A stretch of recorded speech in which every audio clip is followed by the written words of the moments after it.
Now that Christina's numb and we've been working, we're going to continue to put the color in. And now I'm going to always make sure I stir my color, gently putting my machine into the color. Careful not to tap the edge of the cylinder, because if you bend the needle or tap or dent the tip, it can cause a lot of pain and mess up the work.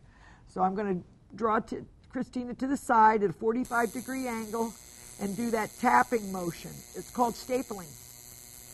And it gives a beautiful finished look of a powdered eyebrow. So across, and you have to do a lot of this. I mean, you got to make this a solid kind of look. But it's just gently applying the color thoroughly behind the hair.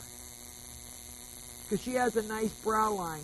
You know, her natural brow is already established.